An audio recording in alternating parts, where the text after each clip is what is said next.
वक्त जाति आधारित जो जनगणना हो रही है वो ज़रूरी है। जिन प्रबल जातियों को सत्ता में रहने का मौका मिला, उसने पिछड़ी जातियों का बड़ा शोषण किया, दलितों का शोषण किया, जिसके नतीजे में दलित और पिछड़े लोगों को उठना पड़ा है कि अगर लोकतंत्र में मेरी जितनी आबादी उतनी हिस्सेदारी नहीं मिल पा रही है, उतनी हिस्सेदारी मिलनी चाहिए। पूर्णिया डिस्ट्रिक्ट में जो सबसे ज़्यादा अगर कोई पिछड़ा इलाका है वो अमोर बैसा है और वहाँ 7-8 से लटक रहा है पुल और नतीजा ये है कि लोग डूबकर मर रहे हैं नदियों में।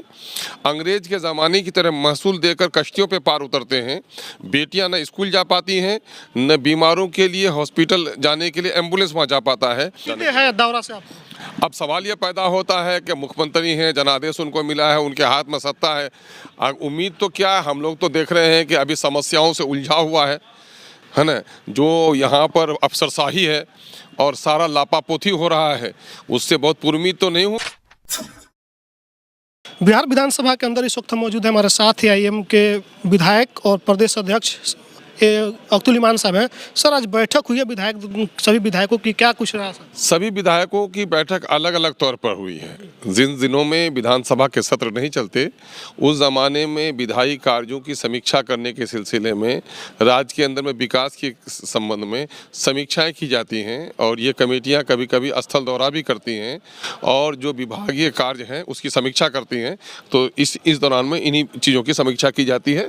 प्राक्कलन समिति का मैं सदस्य हूँ, इसलिए प्राक्कलन के अनुसार कहाँ काम हो रहा है, नहीं हो रहा है, तो उस पर लोग विचार करते हैं इस समय आकर के। मुख्यमंत्री समाधान यात्रा पर निकले हुए हैं, बीजेपी लगातार सवाल पूछ रही है कि किस चीज़ का समाधान कर रहे हैं, आप लोग क्या राय रखते हैं? देखिए, समस्याएं तो हैं और मैं समझता हूं कि समाधान के लिए निकलना और समाधान करना दोनों उनकी जिम्मेदारी है। और लेकिन मैं माननीय मुख्यमंत्री से अपील करता हूं कि समाधान उसी वक्त करेंगे जब समस्याओं को निकट से आप देखेंगे। तो ये है कि आम जनों को और वहाँ के स्थानीय प्रतिनिधियों से आपको बात करनी चाहिए। पदाधिकारियों से तो आप वीडियो कॉन्फ्रेंसिंग करते ही रहते हैं, लेकिन पदाधिकारी बहुत सारी चीज़ों पर पर्दा डाल देते हैं, वो आपकी नज़रों के सामने में नहीं आता है। जो क्षेत्र में काम करने वाले प्रतिनिधि हैं उनसे भी आपको मिलना चाहिए, मैं आग्रह करता हूँ। दूसरी तरफ मैं आपके माध्यम से ये आग्रह करता हूँ कि पूर्णिया ज़िला में वो आएंगे तो सबसे ज़्यादा पूर्णिया डिस्ट्रिक्ट में जो सबसे ज़्यादा अगर कोई पिछड़ा इलाका है वो अमोर बैसा है और वहाँ 7-8 से लटक रहा है पुल और नतीजा ये है कि लोग डूबकर मर रहे हैं नदियों में। अंग्रेज के ज़माने की तरह महसूल देकर कश्तियों पे पार उतरते हैं। बेटियां न स्कूल जा पाती हैं, न बीमारों के लिए हॉस्पिटल जाने के लिए एम्बुलेंस वहाँ जा पाता है। तो बिहार के विकास के सिलसिले में उस क्षेत्र को भी देखने के लिए माननीय मुख्यमंत्री को जाना चाहिए और वो समाधान कर देंगे तो मैं समझता हूँ कि पूर्णिया जिला का जो उनका दौरा होगा वो सफल दौरा समझा जाएगा। मैं माननीय मुख्यमंत्री को आमंत्रित करता हूँ। है दौरा से आपको अब सवाल ये पैदा होता है कि मुख्यमंत्री हैं, जनादेश उनको मिला है, उनके हाथ में सत्ता है। उम्मीद तो क्या है, हम लोग तो देख रहे हैं कि अभी समस्याओं से उलझा हुआ है ना।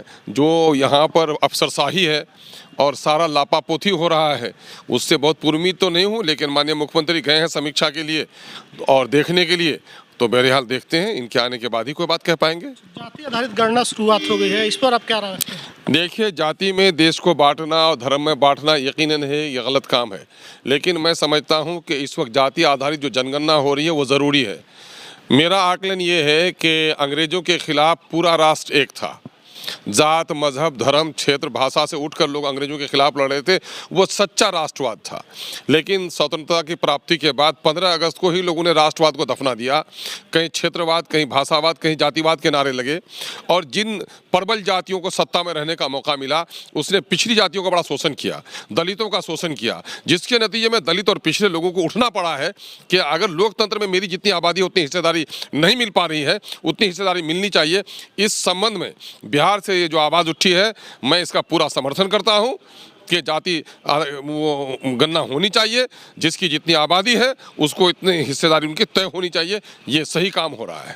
हमारे साथ एआईएम के विधायक थे, इन्होंने साफ तौर पे कहा कि जिसकी जितनी हिस्सेदारी उसको उतने मिलने चाहिए, जिसकी जितनी संख्या उसको उतनी हिस्सेदारी मिलनी चाहिए। बाकी आपकी जो प्रतिक्रिया कमेंट बॉक्स में लिखिएगा, फेसबुक देखते हैं वीडियो शेयर कीजिएगा, यूट्यूब देख रहे हैं चैनल को सब्सक्राइब कीजिएगा। धन्यवाद।